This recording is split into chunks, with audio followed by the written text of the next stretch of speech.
Recording in progress.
Good morning, everyone. I think we can start with the press conference. This morning, our office has published a report on 6 emblematic attacks by the Israeli Defence Forces in Gaza last year that led to high numbers of civilian fatalities and widespread destruction of civilian objects. These attacks raise serious concerns under the laws of war with respect to the principles of distinction, proportionality, and precautions in attack. The report details 6 emblematic attacks involving the suspected use of GBU-31s, or 2,000-pound bombs, GBU-32, 1,000-pound bombs, and GBU-39s, 250-pound bombs, from the 9th of October to the 2nd of December 2023 on residential buildings, a school, refugee camps, and a market. Such bombs are mostly used to penetrate through several floors of concrete and can completely collapse tall structures. Given how densely populated the areas targeted were, the use of an explosive weapon with such wide area effects is highly likely to amount to a prohibited, indiscriminate attack, the report finds. The effects of such weapons in these areas cannot be limited as required by international law, resulting in military objects, civilians, and civilian objects being struck without distinction, it adds. The report concludes that these Israeli strikes indicate that the IDF may have repeatedly violated fundamental principles of the laws of war. In this connection, it notes that unlawful targeting, when committed as part of a widespread or systematic attack against a civilian population, in line with the state or organisational policy, may also implicate the commission of crimes against humanity. Israel's choices of methods and means of conducting hostilities in Gaza since the 7th of October, including through the extensive use of explosive weapons with wide area effects in densely populated areas, have failed to ensure that they effectively distinguish between civilians and fighters. On the 11th of November 2023, the IDF stated that since the start of their operation into Gaza, the Air Force had struck over 5,000 targets to eliminate threats in real time. By that time, the Ministry of Health in Gaza had documented the killing of 11,078 Palestinians, with another 2,700 missing and about 27,490 reportedly injured. At around the time of these attacks, an IDF spokesperson was reported to have said that while balancing accuracy with scope of damage, right now we're focused on what causes maximum damage. Another IDF official was quoted as saying, Hamas and the residents of Gaza are human beasts and are dealt with accordingly. Israel has imposed a total blockade on Gaza, he says. No electricity and no water, just damage. You wanted hell, you will get hell, he said. In one of the 6 attacks, the strikes on Ash Shujaya neighbourhood in Gaza City on the 2nd of December 2023, destruction spread across an approximate diagonal span of 130 metres.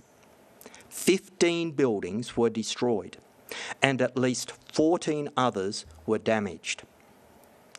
The extent of the damage and the craters visible through verified visual evidence and satellite imagery indicates that approximately 9 GBU-31s were used. Our office received information that at least 60 people were killed. The report also states that in 5 of the attacks, no warning was issued, raising concerns with respect to violations of the principle of precaution in attack to protect civilians. In 3 of the strikes, the IDF asserted it had targeted individuals connected to the attacks on Israel on the 7th and 8th of October 2023, as the report sets out. However, the mere presence of one commander or even several fighters or of several distinct military objectives in one area does not turn an entire neighbourhood into a military objective, as this would violate the principle of proportionality and the prohibition of indiscriminate attacks. While the focus of the report is on Israel, it also highlights that Palestinian armed groups have continued to fire indiscriminate projectiles toward Israel, inconsistent with their obligations under international humanitarian law. The report also stresses the obligation to protect civilians and civilian objects by avoiding locating military objectives in or near densely populated areas. The High Commissioner calls on Israel to make public, detailed findings on these incidents. It should also ensure thorough and independent investigations into these and all other similar incidents with a view to identifying those responsible for violations, holding them to account, and to ensuring all victims' rights to truth, justice and reparations. Thank you.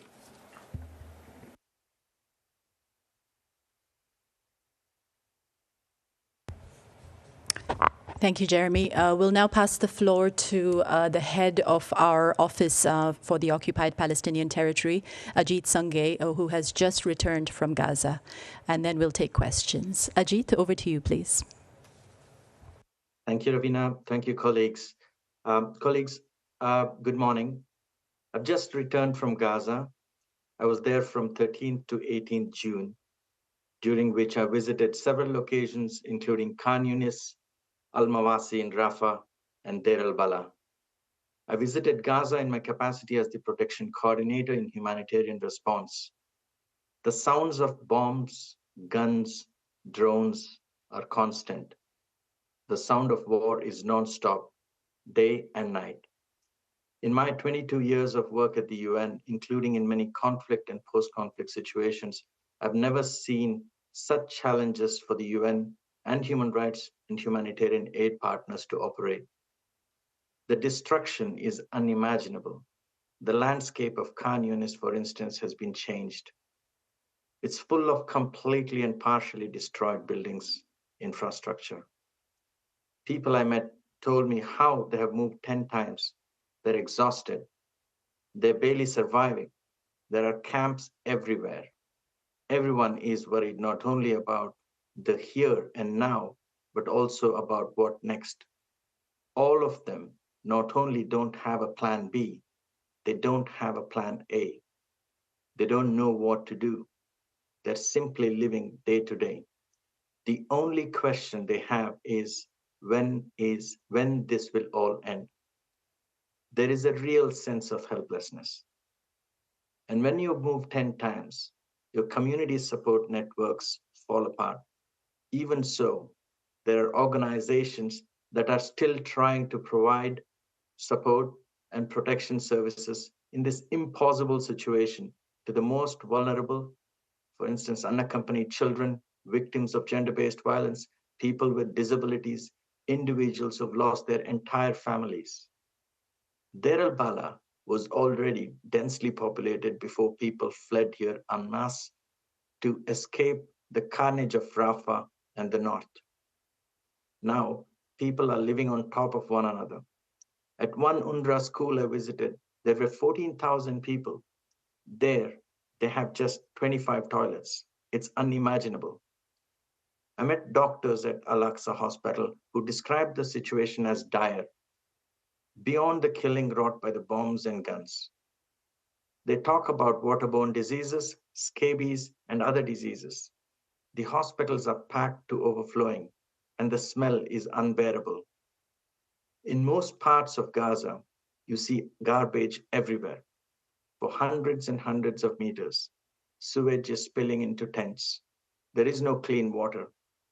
I fear a significant number will die from illness. If the bombs don't kill, disease will. The psychosocial impact of this is frightening. The fabric of society has been ripped apart. As the High Commissioner has repeatedly said, the hostages must be released. The binding decisions of the Security Council and of the International Court of Justice must be respected, and there must be ceasefire now.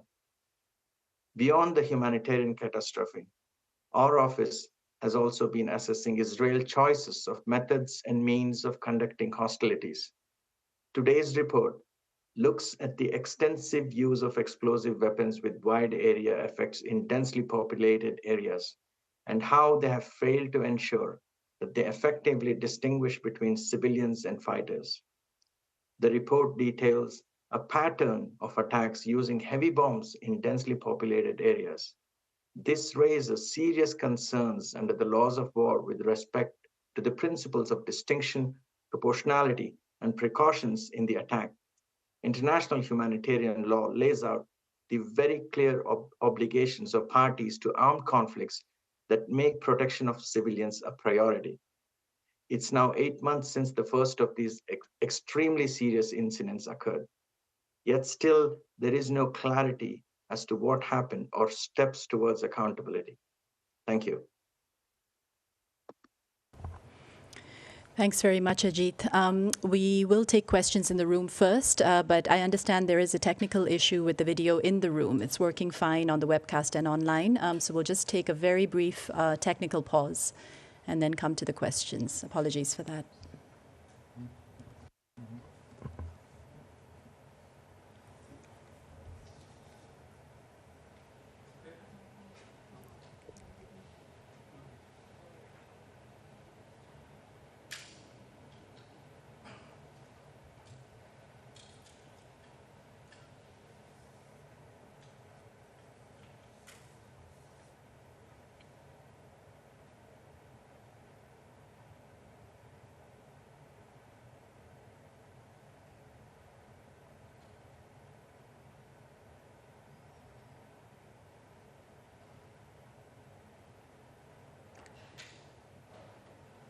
If the webcast is working fine and it's just about the room, then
Apologies for that. It's a problem in the room.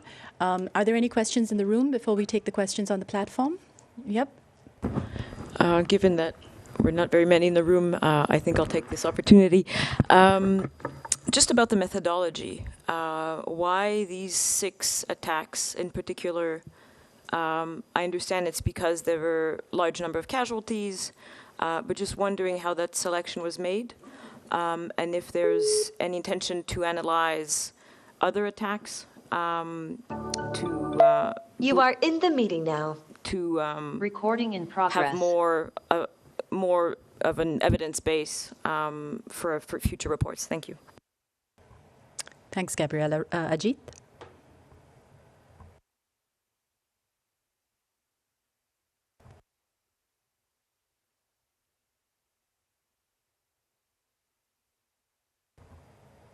Can you hear us, Ajit?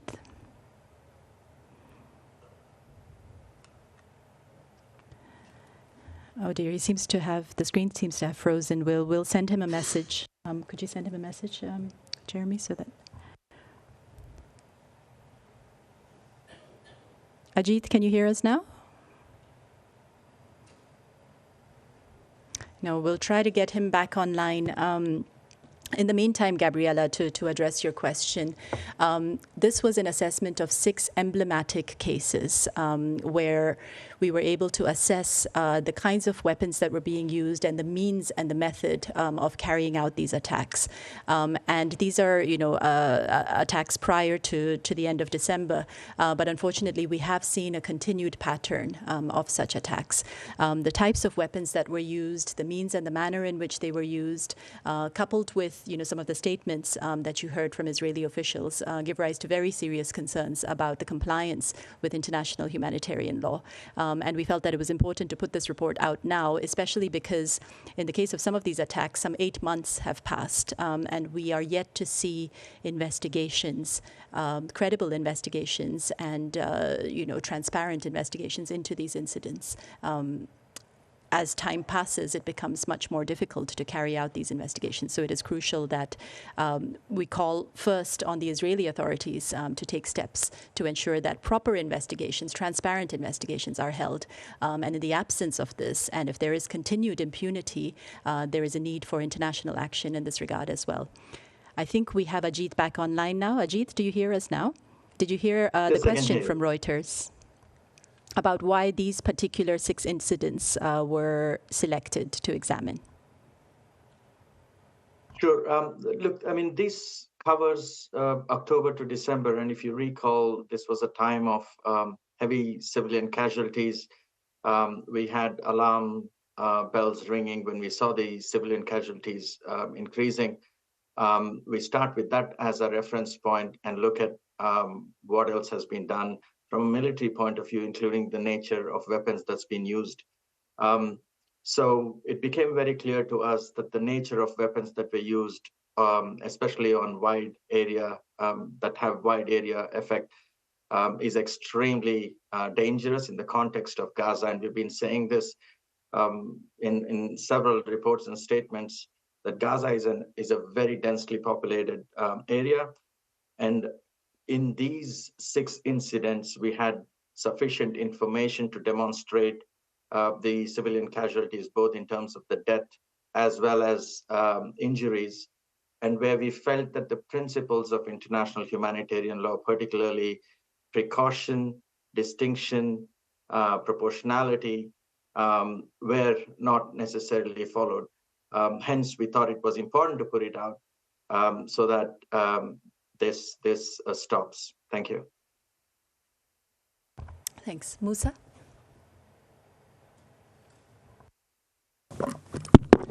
Thank you very much. I have a question about the source of this type of weapon.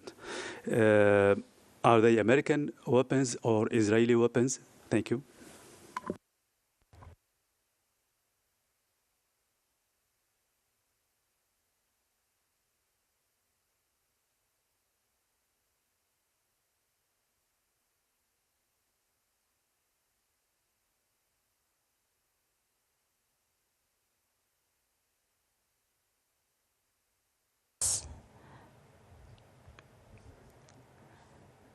No, perhaps you need to log off and log back on, Ajit. Apologies for this. Sorry, I can hear you now. You Sorry, can hear us now. Great. Did you hear the question? Yeah, please. Yes. Look, I think based on the serial number of some of these weapons, it is possible to identify where these weapons are manufactured. So at this point in time, I will leave it there. We do know a number of countries also provide weapons to Israel. So I would say it is important for us to look at the serial numbers of these weapons and say where it's coming from.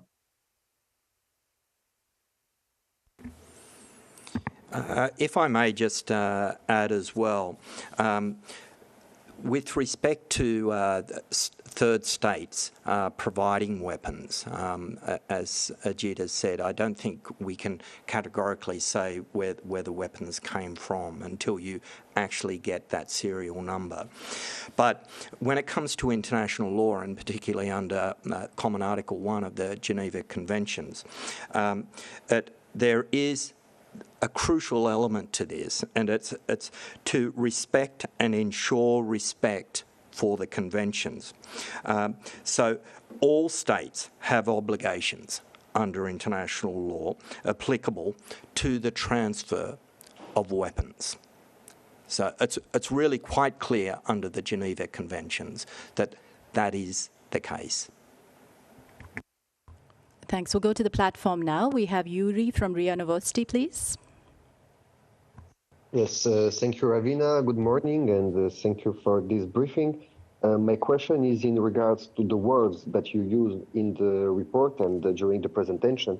You take a lot of precautions in your remarks regarding Israel. You are using terms like could, maybe, seems. Why such precautions on bombings that you have nevertheless analyzed? This is like you are not accusing Israel of violation. It seems that maybe they have. Why this terminology? Thank you. Thanks, Yuri. I'll give the floor to Ajit first, and then we can supplement. Thank you, Yuri, and thanks, Ravina. We mostly use such language, not just in the case of Israel, but in most other circumstances and situations as well. And I worked in a number of other conflict and post-conflict cases, so it's not specific to Israel. We do want to ensure that we give national investigations a chance to fully go in depth, do further investigation. For instance, in our report, we say that 5 of the incidents that we have talked about, Israel has opened fact-finding, initiatives. In our belief, that's not sufficient. That's a good start, but you need to go further, and they have to open an independent investigation. So there is that possibility of gathering further information and investigation as well. But we are also not a court of law, so we do leave some of those clear categorization of crimes to the court of law. So that's where I'll stop. Thanks. Thanks, Yuri. And I think, what you will see in the report is that we have quite clear findings based on the facts that we were able to gather and the analysis that we were able to do. And we have found that, in these cases, there are indications and statistics suggest that Israel has failed to ensure that they effectively distinguish between civilians and combatants. We have seen concerns about patterns of systemic violations of the principles of necessity, distinction, proportionality, and precaution in attack. It sets out very clearly that Israel appears to have taken an expansive view of their approach, of the kind of means and methods of warfare that they are using. All of these raise very serious concerns about compliance with international humanitarian law. As Ajit said, we are not a court of law, so it is up to a competent judicial body to establish conclusively whether this amounts to a particular international crime. And there is, of course, engagement by various international bodies currently on this situation. We have a question as well from Agnes of AFP, please. Yes, hi everybody. Thank you for taking my question. In fact, it's a few ones. First one, you say that the report is on Israel. Could you explain why? And does it mean that you plan to do a separate report on what you mentioned, the Palestinian armed groups firing indiscriminate projectiles toward Israel? And then on the attacks, sorry, I didn't listen all the question of Reuters and the answer of Ravina. Why specifically did you choose 6 attacks? How much do you think they are globally? And specifically, why you didn't decide to investigate the attack on 17th October on the Ali Arab Hospital, which did hundreds of deaths? Is it because you thought that it wasn't an Israeli attack? Thank you. Thanks, Agnes. Over to Ajit first. Yeah, thank you. Just to say that, yes, this is a report that focuses quite heavily on Israel, mainly because that the weapons that are being used are by Israel. These weapons are not in possession of the Palestinian armed group, for instance. And these weapons have caused severe civilian casualties. So the focus was on drawing attention to the heavy civilian casualties in Gaza at that point in time between October and December. Similar kind of weapons don't exist with the Palestinian armed groups, and even the missiles that are fired, and it is absolutely unacceptable, and it is also a crime, have not caused significant killing since since during the war due to the firing of missiles. So the focus is quite limited. Now on the firing of missiles, in every report that the officers produce, whether it is the High Commissioner's report or local ones, we have constantly highlighted that. And that is also a war crime, considering it is indiscriminate by nature. The second question I've already answered, why we focused on these 6 particular incidents. On your question, the 17th of October, I would say the reason why we focused on these 6 is because we had a lot more information and we were quite confident of putting it out. The others, and you're right, there are 2 or 3, I mean, including the Palestinian response, if you look at it, they have mentioned it. We did not have full information to go by it. Thanks, Ajit. Christiane of DPA. Thank you, Ravina. I have a question on the principle of proportionality. Hiding military materials or fighters in civilian areas, as you mentioned, must be avoided. Now, I understand the principles, but somehow the law is very vague. And it's extremely, it's a difficult and distressing territory, but how do you determine, or what determines whether an attack is proportional or not?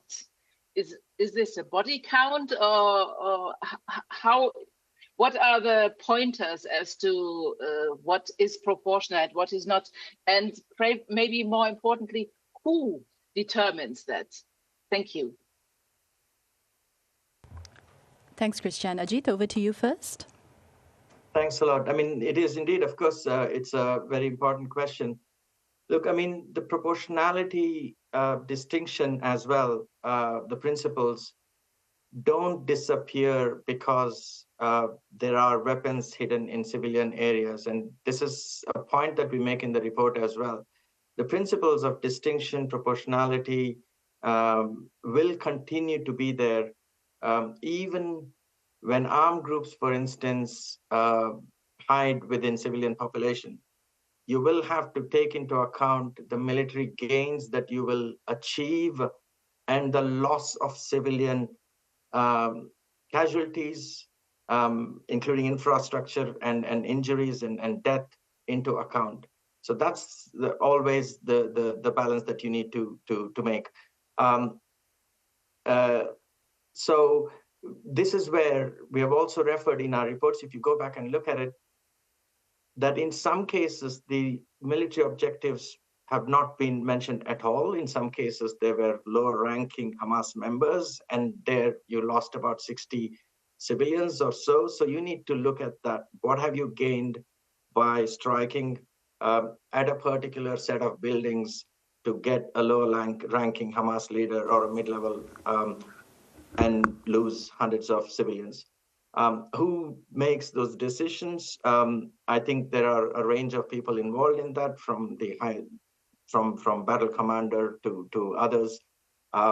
So they are the ones, and they are the ones who have to make those decisions, considering and looking into all these aspects. And that's exactly why I think in the press statement that we read out, we also talked a little bit about some of the statements that were made by high-level officials, which gives an intention or indication that some of these principles were not necessarily important at that point in time. Thanks, Ajit. And if I may supplement, Christian, just referring back to the report, you'll see how staggering the figures are. According to the Israeli Air Force, between the 7th of October 2023 and the 19th of February 2024, over 29,000 targets in Gaza were attacked. The war has also witnessed the destruction of 128,904 housing units between the 7th of October and the 1st of April. The report also makes clear that, our monitoring indicates that the IDF, as I said, has taken an expansive approach to targeting. As Ajit was saying, apparently considering members of the de facto civilian administration and Hamas political structures not directly participating in hostilities, as well as civilian objects belonging to de facto authorities, as legitimate targets. Now, this is in violation of the principle of distinction. Under IHL, the presence of Palestinian armed groups within the civilian population does not deprive the population in the Gaza Strip of its civilian character. That is very important to point out.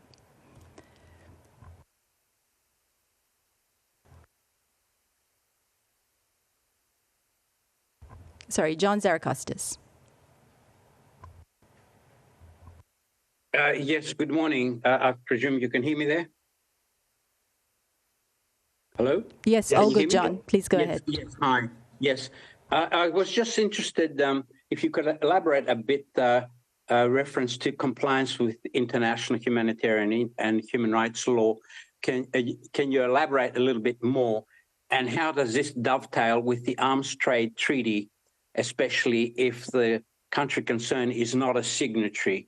And secondly, given the nature of the bombs and the size of the detonations, do you have data on the kind of injuries that have been documented? For instance, if whole buildings are collapsing, do you have a high number of amputations, for example? And what did your data from the injured people show for these 6 incidents? Thank you. Thanks, John. Ajit? Thanks. On the compliance of IHL and human rights law, I mean, this is the fundamental findings of the report, or the fundamental reason why we are put out. We believe that the principles of IHL have not been followed by using this wide impact bombs. And particularly on distinction, precaution, proportionality, as well as military necessity. That's exactly the reason why we put this report out. And the same with human rights. I think, if you look at it from a right to life perspective, or any other rights in Gaza at this point in time, we see a massive violation of that nature as well. We know the injuries have been massive, more generally, but also in these 6 incidents. Amputations have been significant, limbs, injuries to other parts of the bodies, so on and so forth. I cannot give you the exact number of injuries in these 6 specific incidents. If you look at the report as well, we do mention OHCHR verified casualties as well. So some of these things will take a bit of time. Thanks. Over to Jeremy on the arms trade question. So when it comes to the arms trade treaty, John, you're right. As you know, the US, the Trump administration unsigned that a number of years ago. But the obligations, as I mentioned earlier, under the Geneva Convention still apply. That those are set in stone. Nothing changes. And as you will recall, a number of states have already suspended their actions with respect to supplying weapons, arms, military hardware. I recall the Netherlands, I think it was earlier this year, amongst others. So yes, there is the arms trade treaty, you're absolutely right, but there are other treaties as well. And let's go back to the bedrock treaty of them all, and that is the Geneva Conventions. Thanks, Jeremy. Jamie Keaton, AP. Thanks, Ravina. Mr. Sangay, I just wanted to, I've seen an Israeli response to the background note, I guess, that was circulated before the release of this report. And they mention in there that OHCHR actually doesn't have full information about the circumstances of these military operations. And they accuse you of they accuse OHCHR of bias in this report. What do you say to that? I think it's unfortunate, but at the same time, what I can say is, look, we have experts in our office, in our team, including military advisors. We have looked at satellite pictures. We have consulted military advisors outside the office to get more than one opinion. We're quite solid in our analysis, and we are sure of what, to the extent possible, we are sure of what we put out. So in that sense, we're quite confident. Bias, it's something we've heard before. Look, we are an independent office. We have been doing monitoring and reporting on human rights violations for many years now. The fact that there are over 37,000 civilians killed in Gaza can't be taken away. Most of them civilians and women and children. The fact that these bombs are being used is also something that can't be taken away. And the fact that these are wide area effective bombs are also is something that can't be taken away.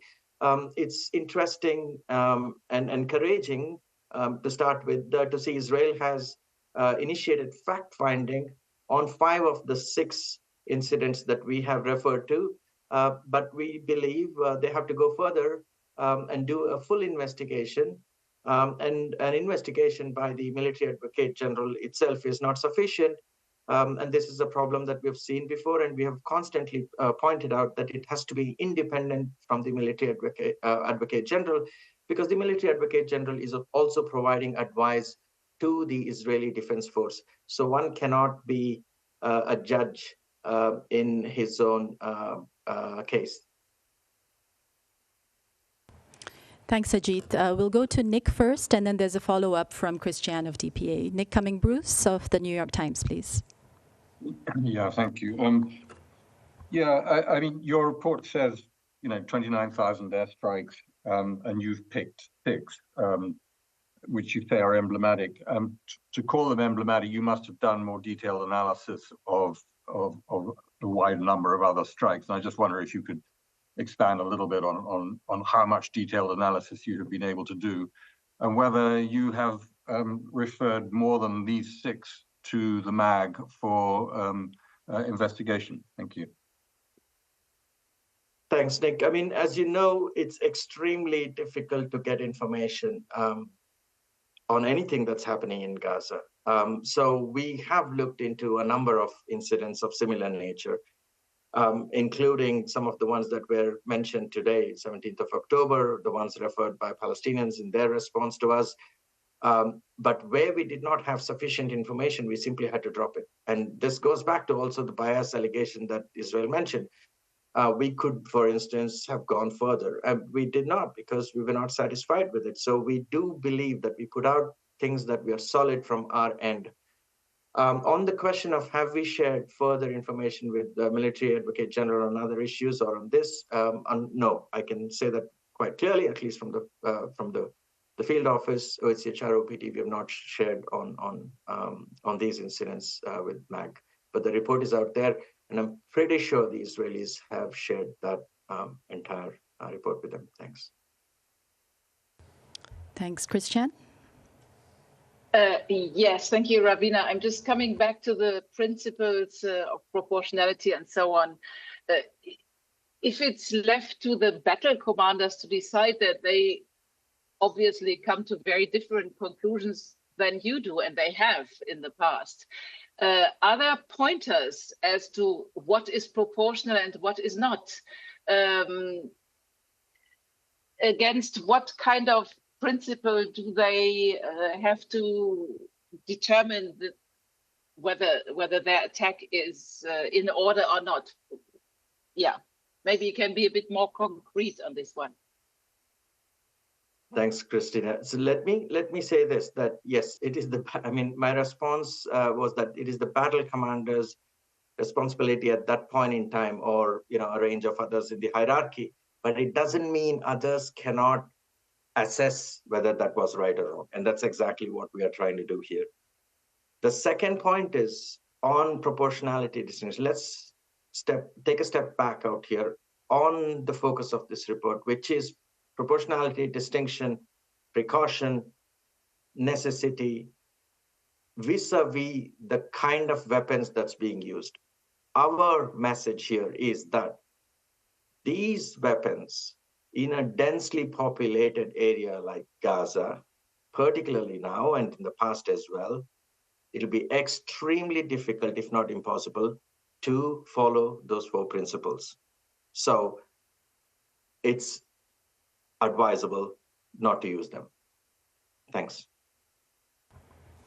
Thanks, Ajit. And Christian, also in response to your question about what principles they need to follow, international humanitarian law. These are the laws of war.